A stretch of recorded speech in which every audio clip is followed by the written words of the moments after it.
and 11.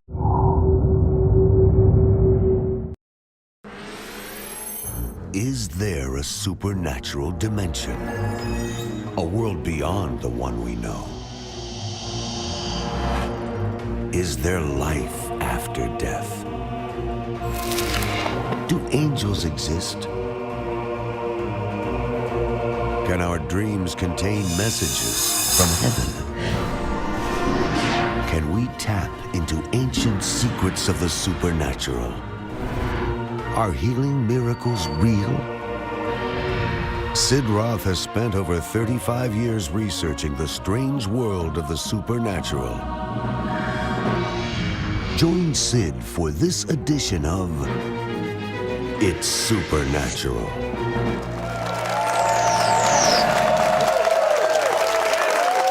Hello, Sid Roth here. Welcome to my world, where it's naturally supernatural. I just love the rarefied air of heaven.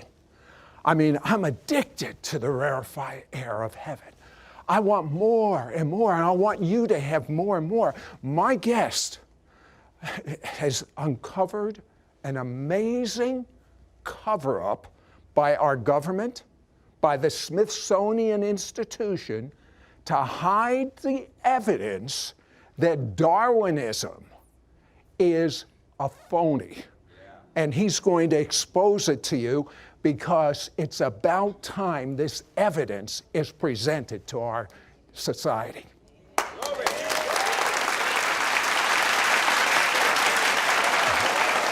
So, LA, who's your friend?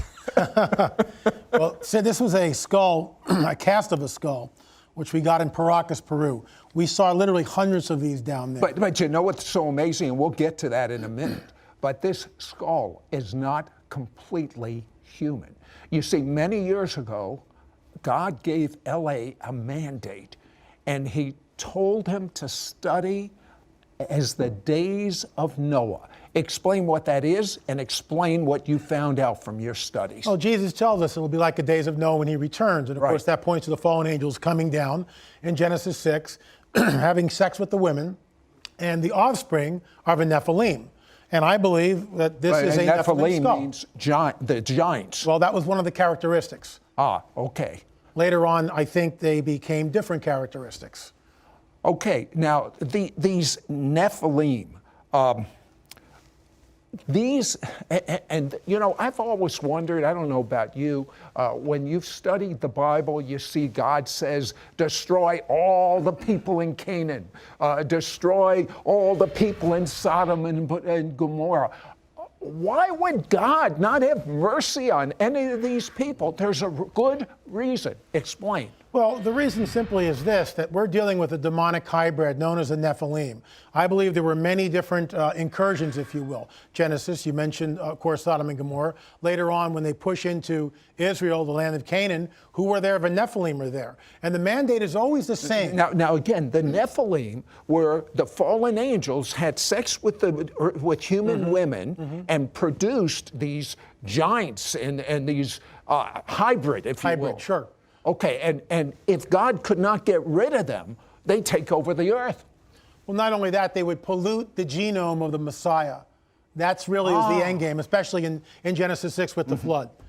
Okay, now you have found some amazing research in newspaper articles from the 1800s and 1900s about these Nephilim. Tell me about it. Well, I believe that they're Nephilim. We know that 150 years ago, as settlers pushed westward, they found burial mounds.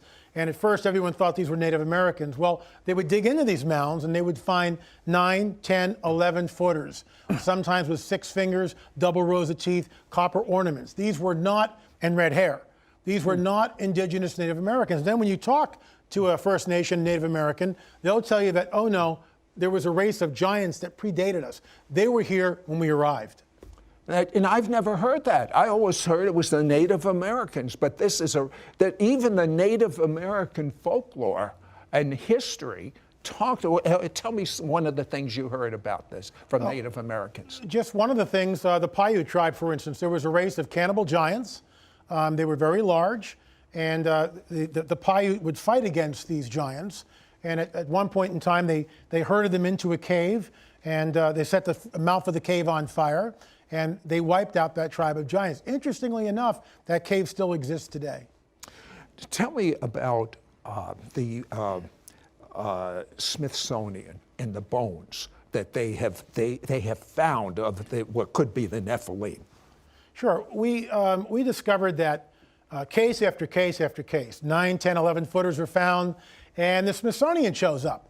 And they confiscate the bones, and they put them in crates, and they're carried away, never to be seen again. And we have case after case after case. But if I was the Smithsonian, that would be my major exhibit. What could possibly be the reason that it's been taken from public sight? Well, the reason is actually very simple. The Smithsonian adheres to a Darwinian paradigm, a Darwinian worldview. They believe in Darwinism. Anything that comes up against that, anything that comes up against it must be put aside, dumbed down, just completely cleared off the table. And this, of course, goes against the Darwinian theory, because where did these people come from? It's not the Beringian land bridge, that when the Ice Age and they came across the Bering Strait, that blows that whole theory out of the water. These people came from something else. I believe that the tribes in North America and in South America are the remnants of the Nephilim tribes that Joshua and Caleb pushed out of the Promised Land when they conquered it about 3,500 years ago. But wait a second. If they killed all the population, how could they migrate then to the United States? They didn't kill all the population. It would stand to reason, as they begin to move in to the Promised Land, the giants see what's happening, that the Israelites, first of all, have the power of the Most High God, and they are annihilating all the tribes. So the Amorites, perhaps, and maybe the Perizzites over here, some of these guys go, we got to get out of here. Some flee northward, and we have a trail that we believe follows that. Some flee across the Atlantic Ocean. And the workings of Thor Heyerdahl, for instance, proved that you could sail just on the currents from Egypt and wind up in South America. But you know what? There's even greater documentation than that. You're going to find out about an entire communication system way before the internet, about architecture that no one could have known back then. When we come back, we'll explain. We'll be right back to It's Supernatural. Call right now to get L.A. Marzulli's must-read book on the trail of the Nephilim, giant skeletons and ancient megalithic structures, plus his shocking 2 DVDs, Watchers 6 and The Cosmic Chess Match. Yours for a donation of $50. Shipping and handling is included. Ask for offer number 9189.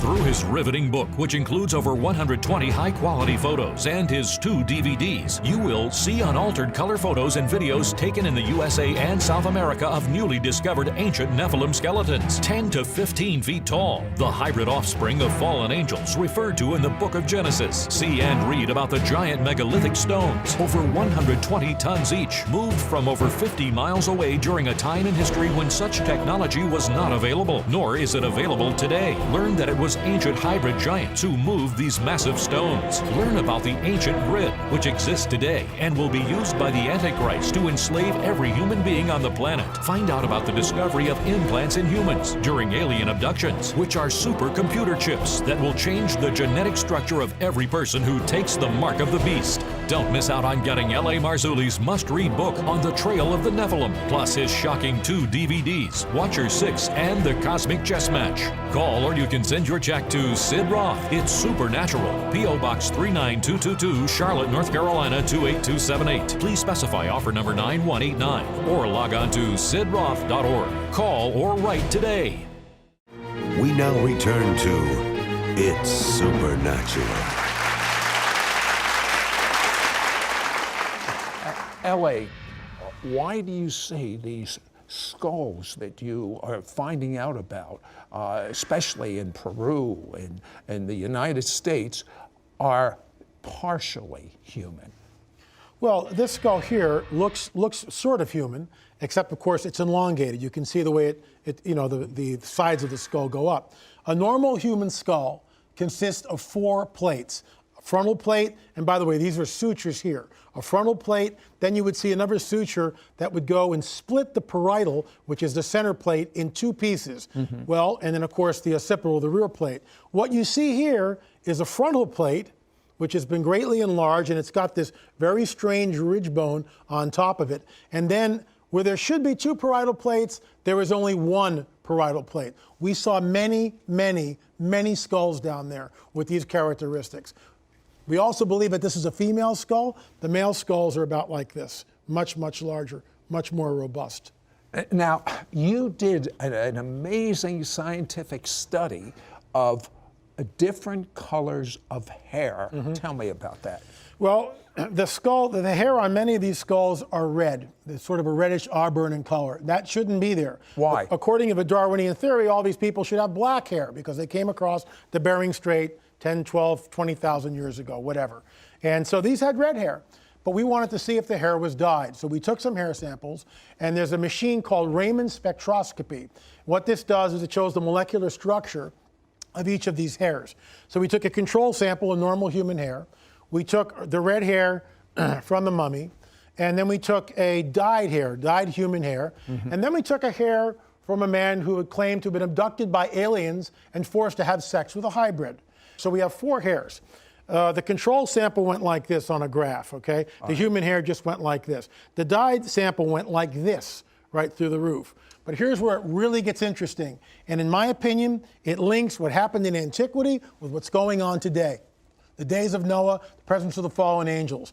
The red hair and the hybrid hair tracked like this over the graph, the same way, all over the graph till the very end, then it slid off. Now remember, this hair that came off this skull was about 2,500 years old. So what you're saying is it lines up with not being totally human. Correct. Lines up with the Nephilim. Correct. That the Bible talks about, where the fallen angels had sex with the women of men. Now, tell me about the research you're doing in Peru, and especially what you found under the Catholic Church. Well, there's these, in this one particular place called Waitara, which is about 9,000 feet above sea level, literally in the middle of nowhere. There are these ancient megalithic ruins. And on top of these ruins is built a Catholic church. Help me out. What's a megalithic I'm sorry. ruin? Megalithic ruin is ancient stonework, very large blocks of stone. And we see them all over the world. But what's fascinating about this, when you're in the church, it's a Catholic church, and there's icons and statues and all this. But at the base of the church, about to the 8-foot level, are these ancient stones, which are laid without mortar. And the joinery is so precise, you cannot fit a human hair between the stones. And they are polygonal shape. What I mean by that, many different sided shapes, not one stone is the same. You'd be hard-pressed to achieve that type of masonry in today's world. You could do it, but at what expense? And the technology that was done thousands and thousands of years ago, it defies the imagination. Here's a people that really didn't have the wheel, as far as we know, yet they're taking these 4-ton, 10-ton, 20-ton, and even greater blocks of stone, and when they join them, Sid, the sides are completely smooth. How do you move 20-ton stones without a wheel? I'll get you thinking a little bit. Absolutely. And I think there's a supernatural component to all of this. And this is where I factor in fallen angels. It's like we see all through Scripture the good angels and what they're able to do. The fallen angels have technology. They have powers. They have supernatural powers that defy what we do here, defy our physics, defy our natural laws. And I think the stones there were shaped, in my opinion, they are fallen angel, or what we call Nephilim architecture. Now, you see a tie-in with these Nephilim in the last days and the mark of the beast. I want you to hear about this. We'll be right back. We'll be right back to It's Supernatural. Many viewers report testimonies of miracles, signs and wonders, and healings as a result of watching It's Supernatural. I'm 14 years old. This morning, I watched It's Supernatural about angels, and warmth poured on me. It made me cry. God healed me of stage 4 inoperable cancer. It is a real blessing to have It's Supernatural to watch each week. If you've been touched through watching It's Supernatural, share your testimony at sidroth.org/praise. We now return to It's Supernatural. Amazing. Between 3,000 and 10,000 years ago, our civilization had electricity. How, LA, is this possible? These stones in my chart that we just talked about, the stones at the base of a Catholic church, have piezoelectric properties. They're highly polished surfaces. They were carved from a quarry, in some cases granite, in other cases andesite. These are just stones. And they're able to, sort of like crystal radios in the 20s and the 30s, that's similar, what they can conduct electricity. What we believe is that there was an ancient grid system over this planet at one point, with points of connectivity. This grid system may have been used not only as a communication, but perhaps to control the weather, to bring rain in, all sorts of things. How could they have all this sophistication? I mean, just sophistication without a wheel moving the blocks. These blocks. What explanation do you have? Well, you have two. You have one, which is the extraterrestrial, that they came from Zeta Reticuli, which of course I don't believe in. The one I hold to, and hold to very, very fast and diligently, is we are looking at fallen angel technology. And we get some of this in the book of Enoch, which tells us that they came and showed the secrets of heaven to the men and women of earth. All right, tell me about, in the United States, in Ohio, the Great Circle Mound. First, explain what it is. The Circle Mound is a henge. It's a very large circle, over 1,250 feet in diameter. The word henge means? Henge means this. It's a circle, but it also has a waterway in the inside. And the construction of this is incredible because at least this particular henge dates about 3,000, 3,500 years ago, which again fits the timeline of a diaspora when Joshua and Caleb are moving into, with the Israelites, into the Promised Land, and the Nephilim tribes are scattering. They show up there about 3,000, 3,500 years ago in the Ohio Valley. They create this circle, this henge, with a body of water in the middle of it. In the center of it, excavations proved that there was an altar, and they found human remains on the altar. And that's huge. Okay, tell me about the American Stonehenge connection with the, we hear about the Stonehenge in England, and then a third place. Explain Sure. that. The American Stonehenge is in New Hampshire. Well, how come we haven't seen this? How come we haven't been told about this Stonehenge? Well, things are coming to light. I believe because we're in the last days that all this stuff which has been hidden is now coming to light for those of us who are interested. Well, Daniel even says a sign of the last days absolutely. is there'll be an information explosion. Knowledge will increase. We always think, well, that's the computer, but it's also other areas. Absolutely. The typical henge, it's a circle, and like many of these henges, like Stonehenge, it charts astronomical events. What I mean by that, summer solstice, winter solstice, spring equinox, fall equinox. And the circle, when you stand in the center of the henge and you look out, there's a standing stone. And that standing stone, let's say, is 100 yards away. And so on a summer solstice, the longest day of the year, you watch the sunrise come up over that standing stone.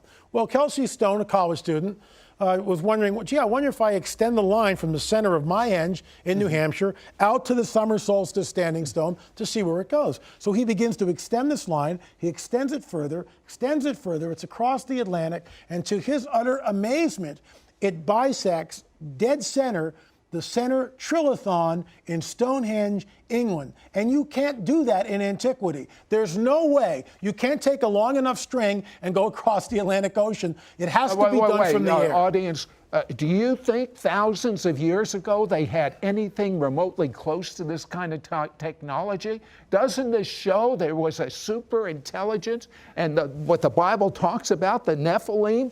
And what's amazing, I talked to a surveyor. There's no way to do anything like that unless you're in the air. Who is the prince of the power of the air?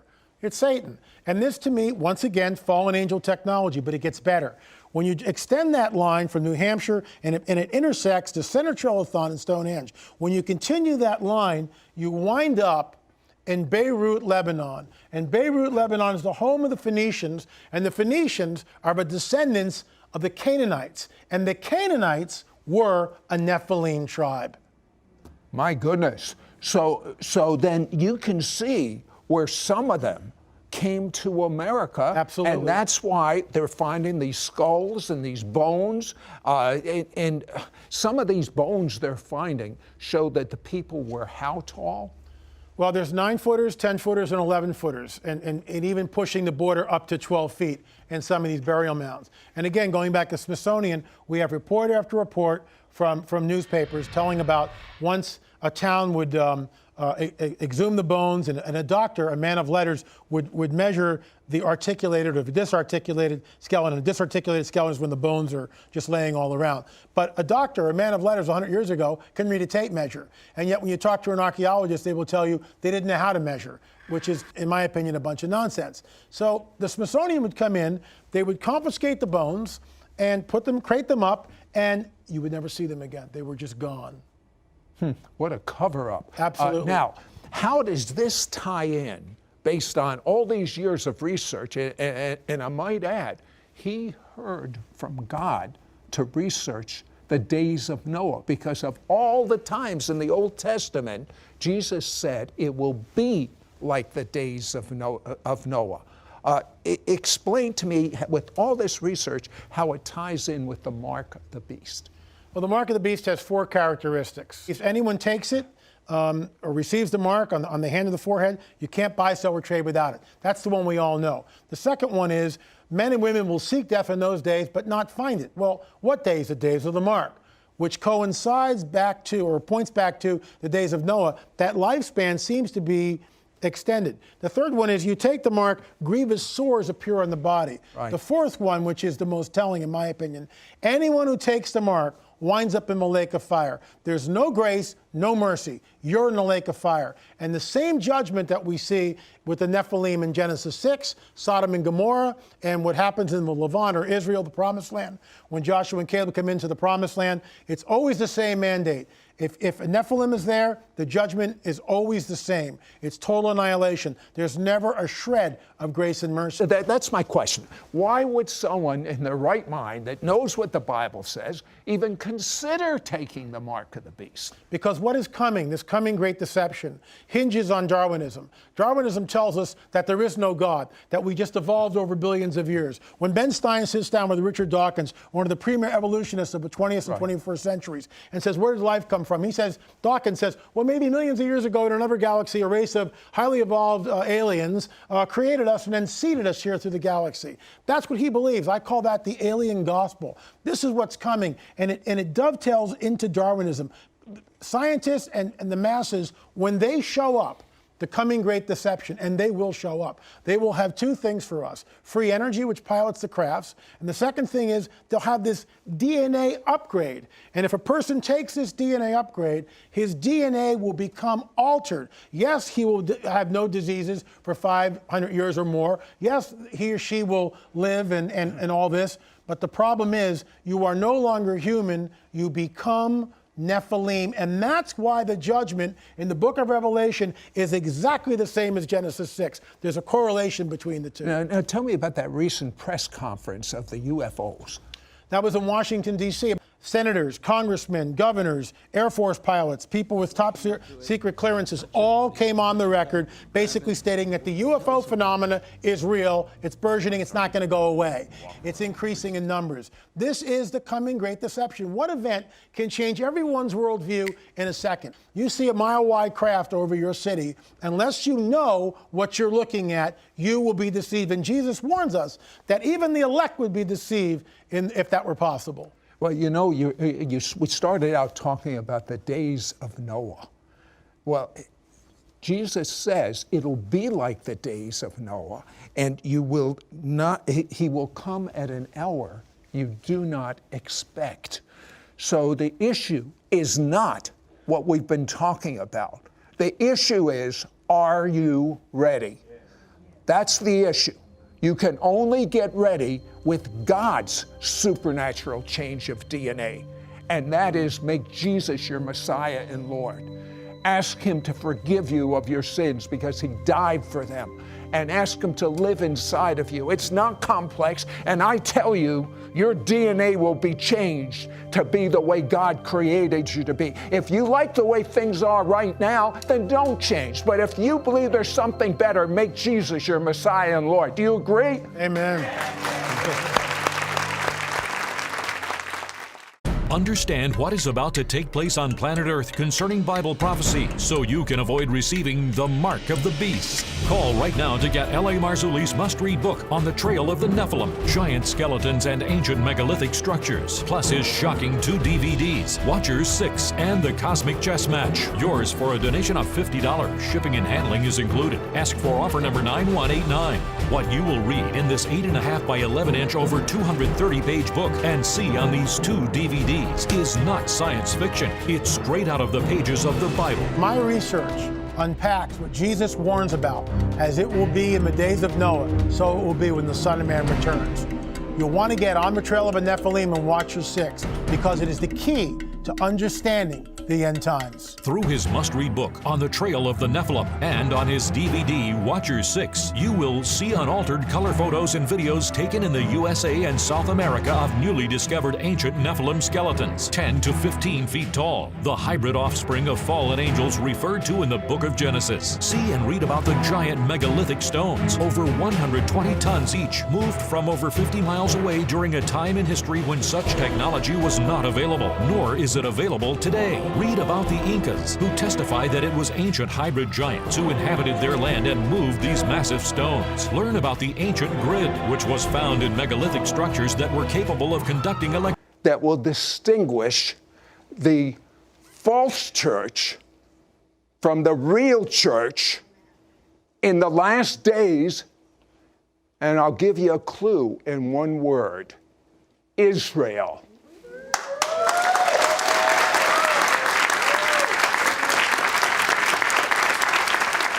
Now, my guest, Sandy Teplinsky, like myself, was raised in an Orthodox Jewish home. She went to an Orthodox synagogue. And when she got to college, she decided, I want to think a little for myself. She investigated different religions.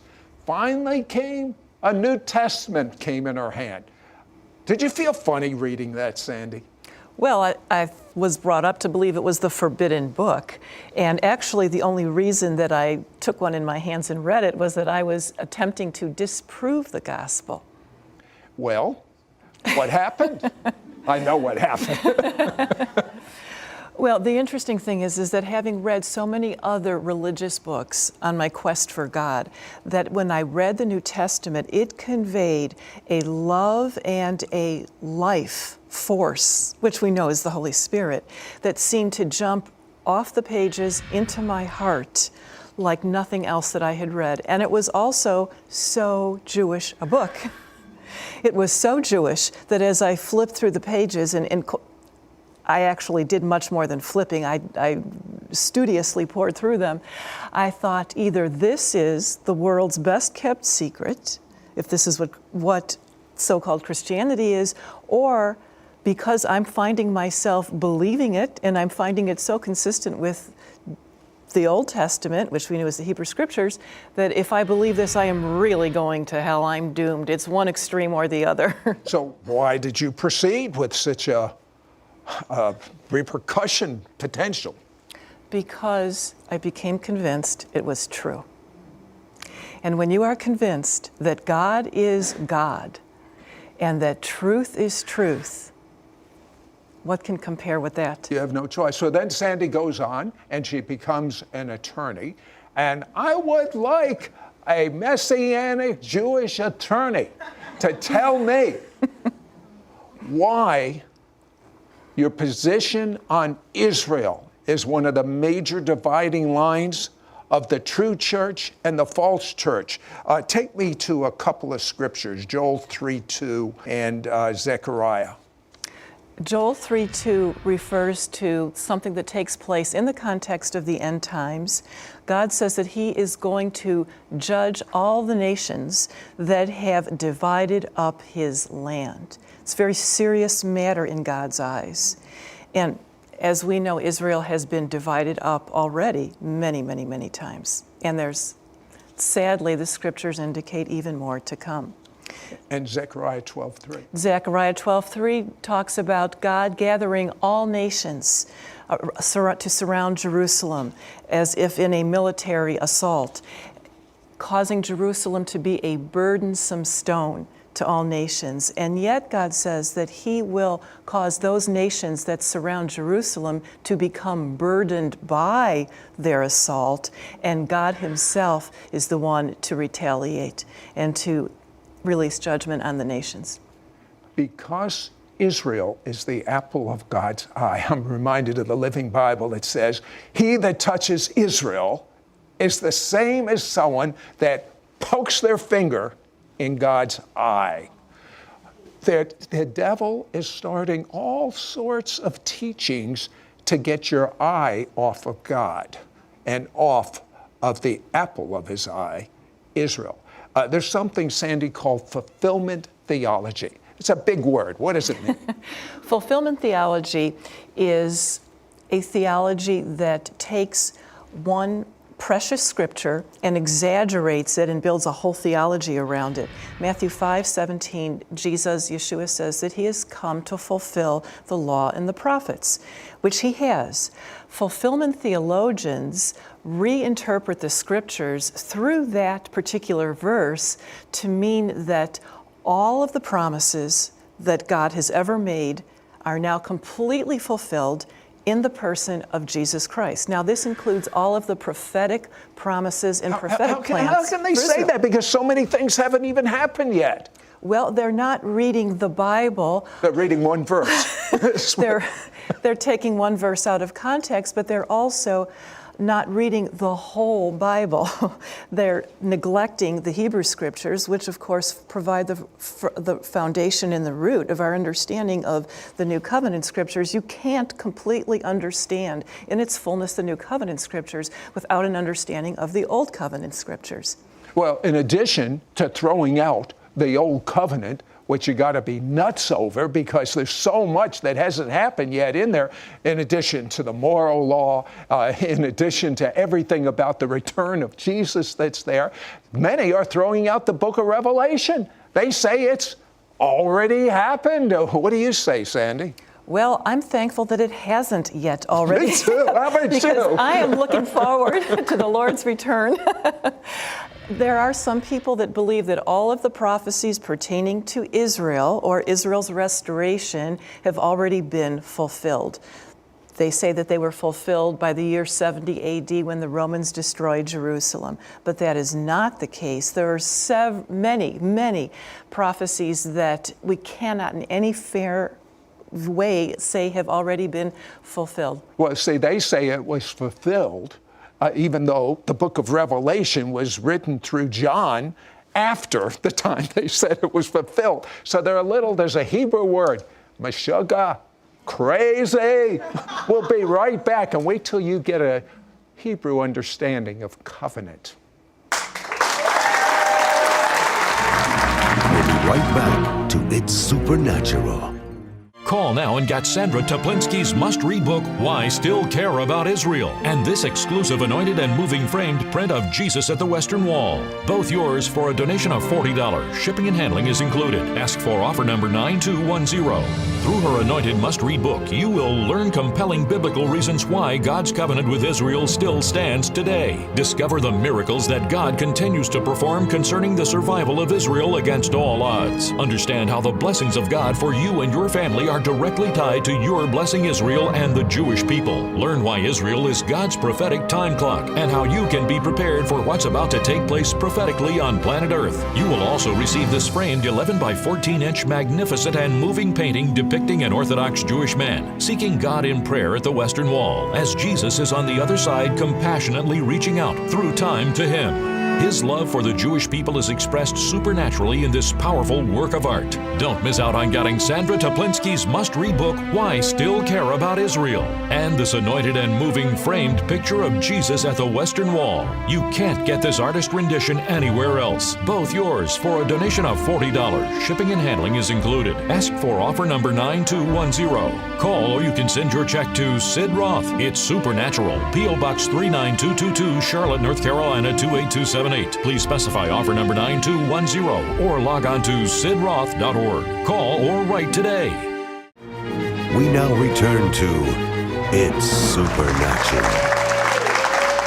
So we're two nice Jewish people that are madly in love with the one that was said above his execution stake, King of the Jews, Yeshua or Jesus. Now, most believers do not understand the Hebraic understanding of covenant, and in particular, the covenant that God has with the Jewish people. Would you explain this a little, Sandy? In the scriptures, a covenant can be either conditional or unconditional.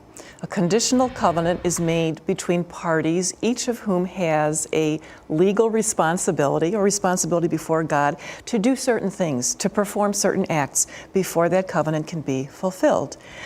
In an unconditional covenant, not every party necessarily is committed to do certain things or perform certain acts before the covenant is fulfilled.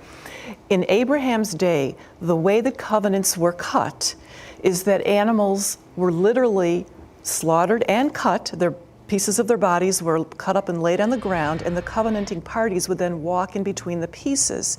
And in effect, they were saying, as has been done to these animals, it should be done unto me if I do not fulfill my covenant toward you. Covenants were really sacred, is what Very you're saying. sacred. They had almost a life of their own, as they should still today. In the case of Abraham's covenant with God, God put Abraham into a spirit-induced sleep, and then God himself, as fire, walked between those pieces. In doing so, God was stating as clearly as possible, he was executing a spiritual reality that his covenant with Abraham was dependent only upon the actions of God himself alone, on the character, on the mercy and grace of God. And God affirms that covenant with Abraham later on in the scriptures, and then specifically, he states that Isaac and not Ishmael inherits it. Although Ishmael's blessed, he doesn't inherit Right, the Abrahamic there are covenant. blessings for Ishmael, the head of the Arabs, but not the land. Go Not ahead. the land. And then God goes on to say that his covenant will be inherited specifically to Jacob and specifically not by Esau. And then that covenant is reaffirmed throughout the Hebrew Scriptures, Psalm 105, which speaks about the covenant lasting forever, 1,000 generations, and including the land. And then it's even reaffirmed in the New Covenant that sometimes people don't notice. So give me an example in the New Covenant. Well, perfect example is Romans 9 through 11.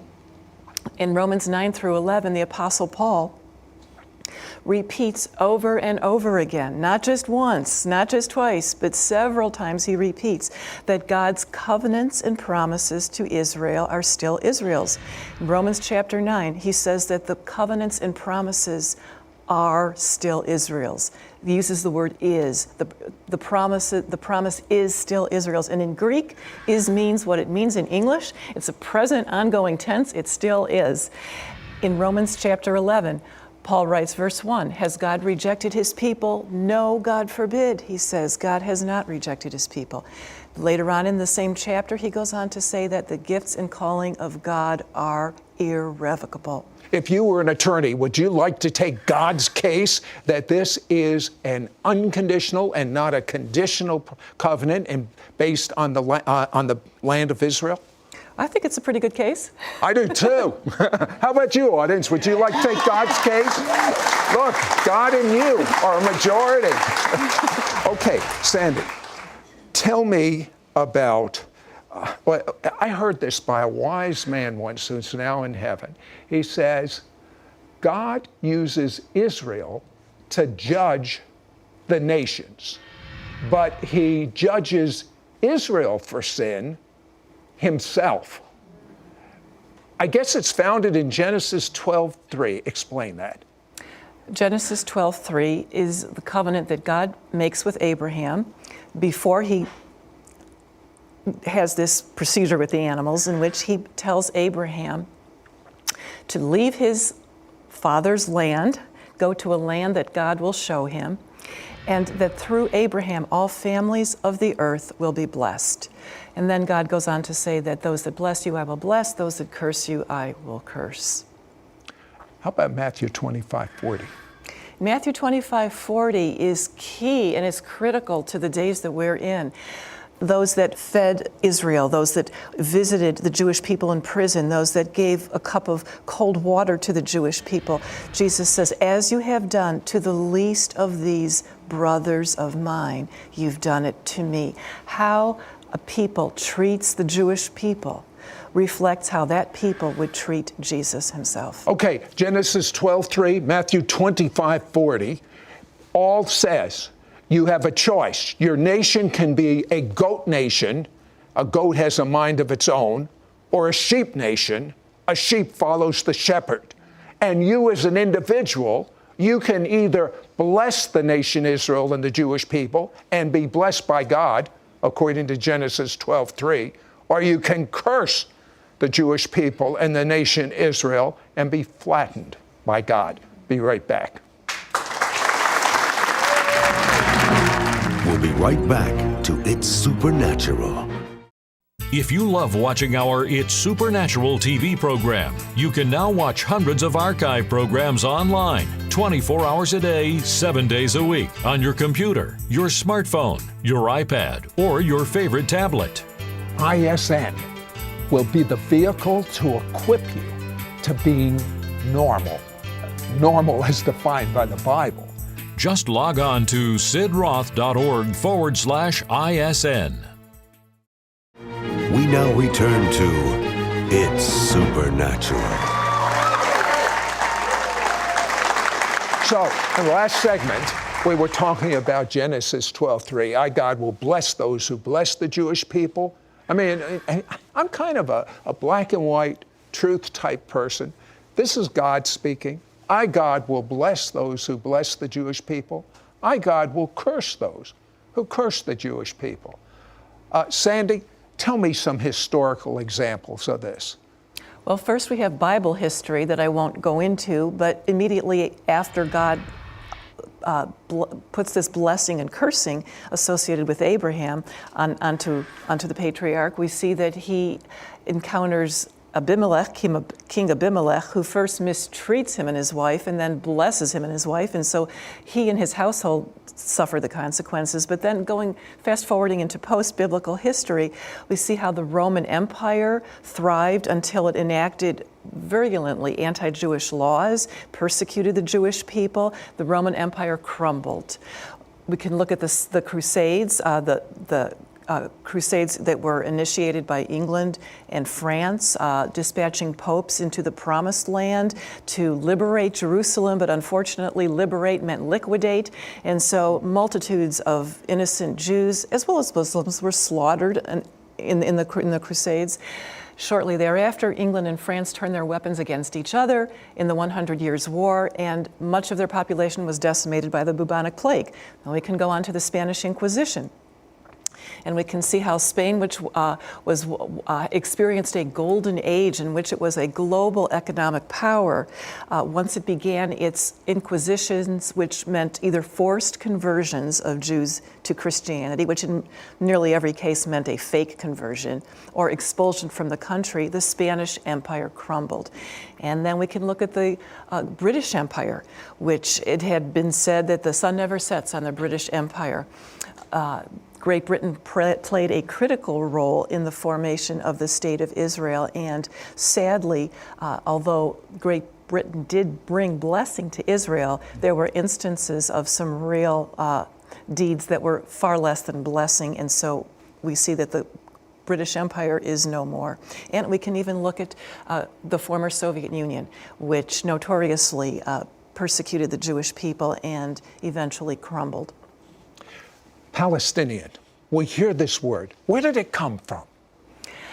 The word Palestinian actually came from the Romans.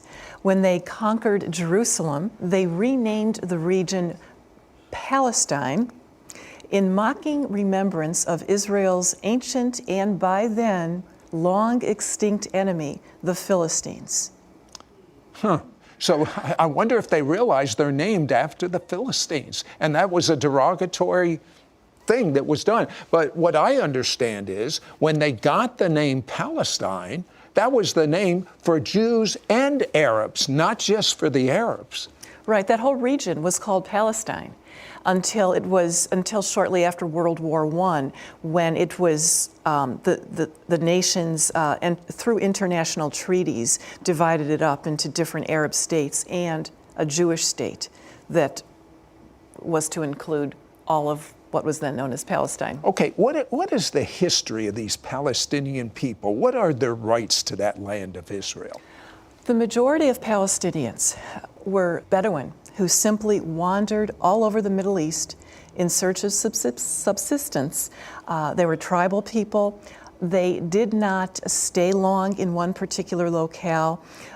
The Middle East was known as the Ottoman Empire for hundreds of years. Up until World War I, it was the Ottoman Empire, and the Arabic peoples kind of wandered all over the place. Yes, some did stake out certain areas, but most of them did not.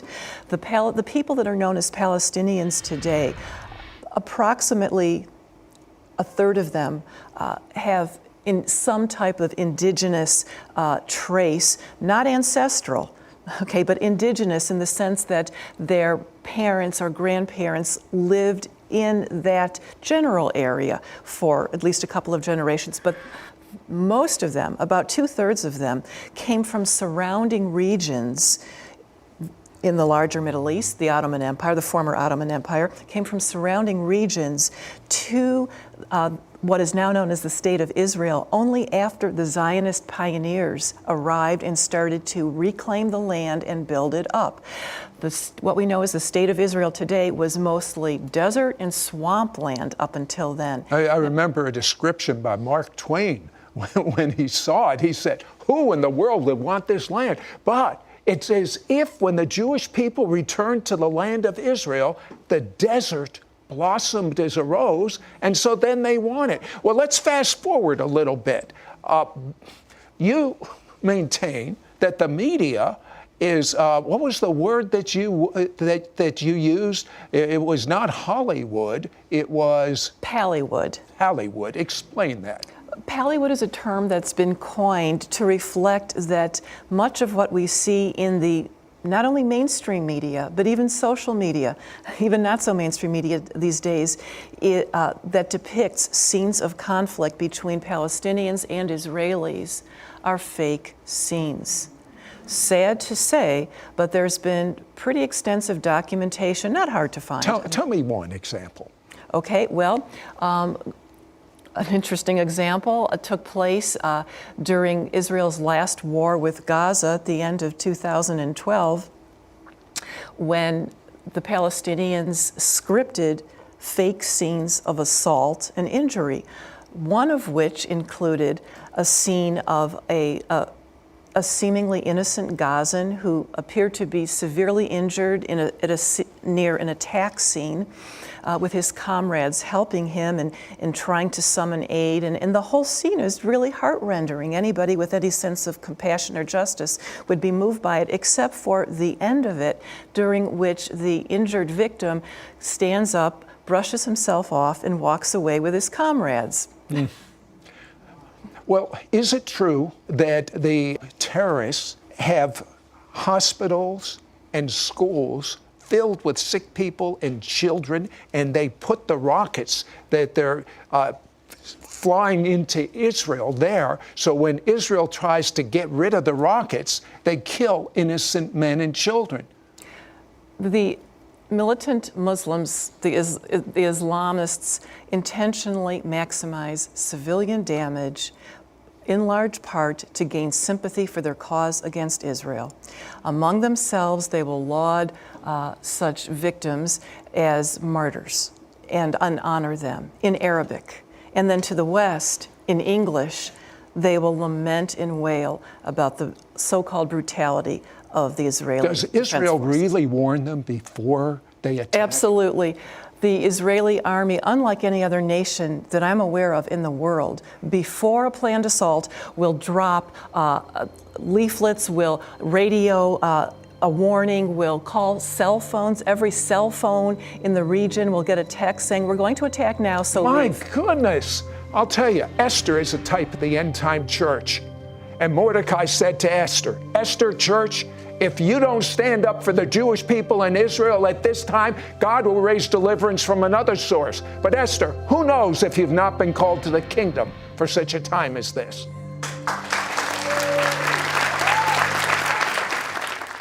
God's continued heart and grace for the nation of Israel is ultimately at the core of His plan for redemption of all nations. God's favor and blessings are directly tied to your being on His side, pertaining to the Jew and Israel. As you understand that fact, you will receive an impartation of supernatural, unwavering faith to believe God for the blessings and favor He has promised you and your children. Call now and get Sandra Toplinsky's must-read book, Why Still Care About Israel, and this anointed and moving framed picture of Jesus at the Western Wall. You can't get this artist rendition anywhere else. Both yours for a donation of $40. Shipping and handling is included. Ask for offer number 9210. Your understanding and heart stance towards Israel actually reflects your disposition of heart and mind toward the Lord Jesus Himself. Through her anointed must-read book, you will learn compelling biblical reasons why God's covenant with Israel still stands today, just as it has from the beginning covenant He made with Abraham. Discover the miracles that God continues to perform concerning the survival of Israel against all odds, even though it's surrounded by hostile nations and ever-increasing worldwide anti-Semitism.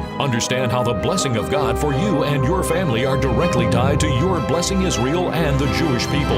Learn why Israel is God's prophetic time clock and how you can be prepared for what's about to take place prophetically on planet Earth. As we understand God's heart for Israel, we will learn how to rightly divide the Word of God and His promises for you as a believer, for you as somebody who's grafted in to the household of faith. If you find yourself in these last days on the wrong side of the fence in reference to the Jew in Israel, you will find yourself not on God's side. And I would not want to be there in these last days. You will also receive this framed 11 by 14-inch magnificent and moving painting depicting an Orthodox Jewish man seeking God in prayer at the Western Wall.